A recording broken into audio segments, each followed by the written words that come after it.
Hey guys, it's Audra and welcome back to 365 Projects. I am here today with my TBR list for the Chick-Lit-a-Thon.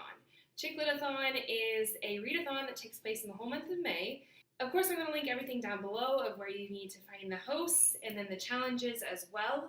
I am not going to stick to all actual chick-lit romances.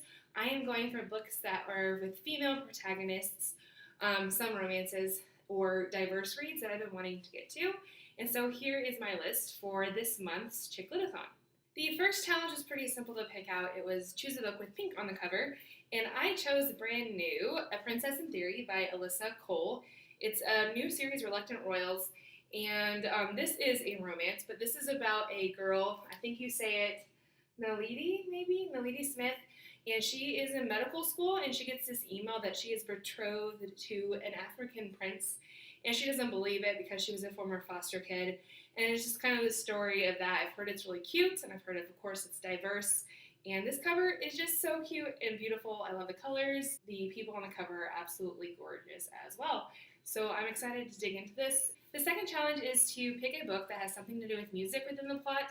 And hopefully I'm going to finally get around to The Last Ride to Graceland by Kim Wright. This was in Modern Mrs. Darcy's summer reading guide for last year, and I've been needing to get around to it since. But this is about Corey, who is a blues musician, and her mother passes away, and of course she's going through the grieving process, and she's cleaning out her mother's shed, and she finds these old relics or her old things from what she would consider her past life before she was born.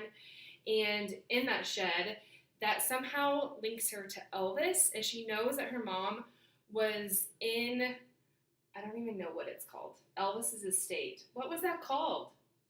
Graceland. Duh, it's part of the title. She knows her mom was at the Graceland house the day that Elvis died, and so now she's wondering if Elvis could possibly be her father. It sounds super cheesy and corny, but I've heard it is a fantastic chick-litty fiction, literary fiction read, and so we're gonna get to this one as well. In the cover, the aesthetic is on point with the colors, so I'm feeling that vibe for sure. The third challenge is to read an old chick lit book that you've been kind of putting off, but you still want to make the time for. And for me, that's going to be The Boy Is Back by Meg Cabot. I like these books because they're kind of separated into emails and text messages. The first book in the series I read at the end of last year, I believe, and it was all emails, but this is a newer one, so it's a lot of text message, and it's just a cute romancy book. It says, a scandal brings a young man back home to the small town, crazy family, and the first love he left behind.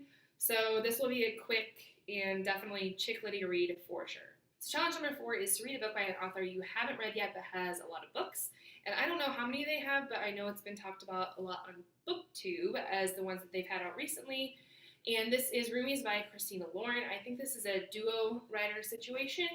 And this one, I believe, is about a girl who marries a street musician to help him renew his visa or something. So it's kind of the fake relationship trope, and they're roommates. And I guess I didn't know it was about a musician and Broadway and all that kind of stuff. This could also count for your music read if you are looking for a way to get involved in the Chick-Lit-a-Thon. I struggled to find one about music, but this would work for that as well. So that's pretty cool. If I don't get to The Last Ride from Graceland, I'm definitely going to do this and count it for 2. So that's no surprise there, because I always do that with readathons. The fifth and final challenge for the Chick-Lit-a-Thon is to choose a book that is more serious chick-lit or historical fiction with female protagonists.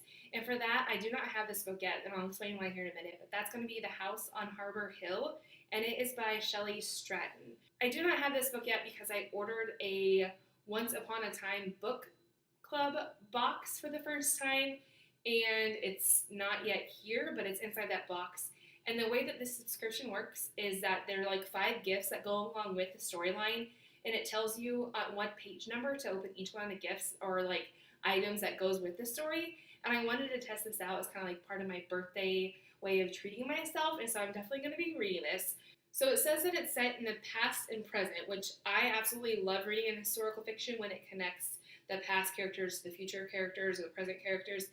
The House on Harbor Hill is a murder mystery that tackles the issues of racial prejudice and spousal abuse in the lives of two very different women. So I like all four of those things in a book when I'm looking for a book that may interest me. And so that definitely also is going to account for being a serious and historical fiction chitlet for number 5. And so I am excited to get a hold of this one.